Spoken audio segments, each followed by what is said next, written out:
ಆತ್ಮೀಯರೆಲ್ಲರಿಗೂ ನಮಸ್ಕಾರ. ಗೃಹ ಕಲಾನಿಧಿ ಚಾನಲ್ಗೆ ಸ್ವಾಗತ. ಇವತ್ತು ಮಾಡ್ತಾ ಇರೋದು ಬೆಲ್ಲದ ಕೊಬ್ಬರಿ ಮಿಠಾಯಿ.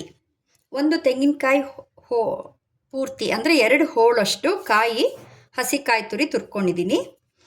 ಬೆಲ್ಲದ ಕೊಬ್ಬರಿ ಮಿಠಾಯಿ ಆದ್ದರಿಂದ ಬೆಲ್ಲ, ಆಮೇಲೆ ಗಸಗಸೆ, ಯಾಲಕ್ಕಿ ಪುಡಿ, ಒಂದು ಸ್ವಲ್ಪ ತುಪ್ಪ ಮತ್ತು ಗೋಡಂಬಿ ಸಣ್ಣ ಪೀಸಸ್ ಮಾಡ್ಕೊಂಡಿರೋದು. ಎಷ್ಟು ಕಾಯಿ ತುರಿ ತೊಗೊಂಡಿದ್ದೀವೋ ಅದರದ್ದು ಅರ್ಧದಷ್ಟು ಮಾತ್ರ ನಾವು ಬೆಲ್ಲ ಹಾಕಿದರೆ ಸಾಕಾಗುತ್ತೆ. ಯಾಕೆಂದರೆ ಕಾಯಿ ತುರಿ ಒಳಗೂ ಸಹ ಸಿಹಿ ಅಂಶ ಇರುತ್ತೆ. ನಾನು ತುರಿದಿಟ್ಕೊಂಡಿರುವಂಥ ಕಾಯಿ ತುರಿನ ಈ ಜಾರ್ನಲ್ಲಿ ಪೌಡ್ರು ಮಾಡ್ಕೊಳ್ತೀನಿ. ಅವಾಗ ಏನಾಗುತ್ತೆ, ನಿಮ್ಗೆ ರೆಡಿಮೇಡ್ ಶೈಲಿಯಲ್ಲಿ ಕೊಬ್ಬರಿ ಮಿಠಾಯಿ ಸಿಗತ್ತಲ್ಲ, ಆ ರೀತಿ ನಮಗೆ ತಯಾರಾಗುತ್ತೆ. ಇದು ನನ್ನ ಕಿಚನ್ ಫ್ರೆಂಡ್ಲಿ ಹೊಸ ಜಾರ್, ಇದು ನನ್ನ ಕಿಚನ್ಗೆ ಬಂದಿರುವಂಥದ್ದು. ಇದರೊಳಗೆ ತರಕಾರಿ ಹೆಚ್ಕೊಬೋದು, ತುಂಬಾ ಯೂಸ್ ಇದೆ. ಹೋಳಿಗೆ ಮಾಡ್ಕೊಬೋದು, ಅದಕ್ಕೆ ಹೂರಣ ತಯಾರು ಮಾಡ್ಕೊಬೋದು. ಇವಾಗ ಈ ಕಾಯಿ ತುರಿನ ಒಂದು 2 ಸಲ ತಿರುಗಿಸ್ಕೊಂಡು ಪೌಡ್ರು ಮಾಡ್ಕೊಳ್ಳೋಣ.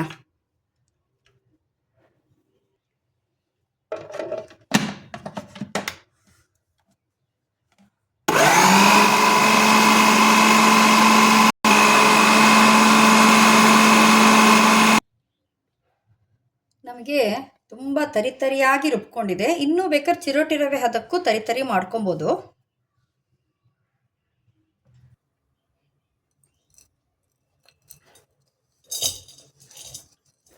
ಬೆಲ್ಲದ ಪಾಕ ಮಾಡ್ಕೊಳ್ಳೋಣ.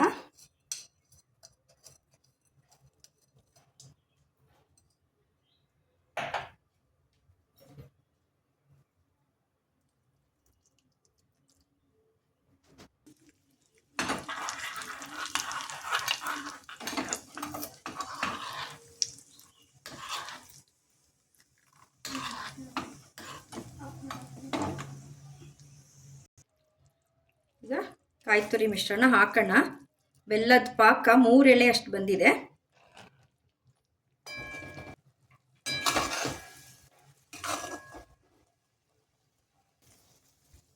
ಏಲಕ್ಕಿ ಪುಡಿ,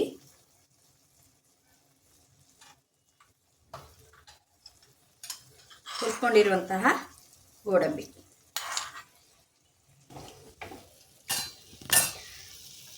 ಇವಾಗ ಮಿಶ್ರಣ ತಳ ಬಿಟ್ಟಿದೆ ಮತ್ತು ಎಲ್ಲ ಒಂದೇ ಕಡೆ ಸೇರಿ ಮುದ್ದೆ ಥರ ಆಗಿದೆ. ಇವಾಗ ಆಗಿದೆ, ತೆಗೆದು ತಟ್ಟೆಗೆ ಹಾಕೋಣ. ತುಪ್ಪ ಸವರಿದ್ದೀನಿ.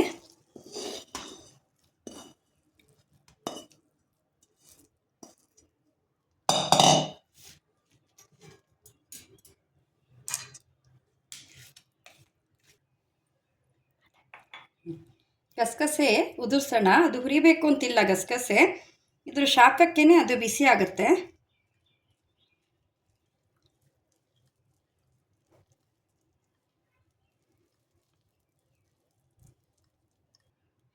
ಈ ಬಿಸಿ ಇರಬೇಕಾದ್ರೇ ನಾವು ಕಟ್ ಮಾಡಿ ಇಟ್ಕೊಳ್ಳೋಣ.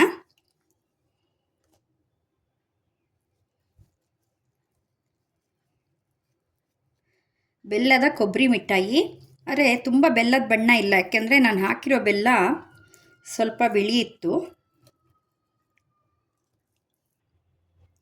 ನೋಡಿದ್ರಲ್ಲ ಆತ್ಮೀಯರೇ, ಬೆಲ್ಲದ ಕೊಬ್ಬರಿ ಮಿಠಾಯಿ ಅಂದರೆ ಕೊಬ್ಬರಿ ಬರ್ಫಿ ರೆಡಿಯಾಗಿದೆ. ನಿಮಗೆ ಈ ವಿಡಿಯೋ ಇಷ್ಟ ಆಯಿತು ಅಂತಂದರೆ ಲೈಕ್ ಮಾಡಿ, ಶೇರ್ ಮಾಡಿ, ಸಬ್ಸ್ಕ್ರೈಬ್ ಮಾಡಿ.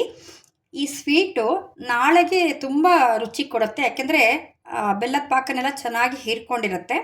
ಹಾಗಾಗಿ ನೋಡಿದ್ದಕ್ಕೆ ಧನ್ಯವಾದಗಳು.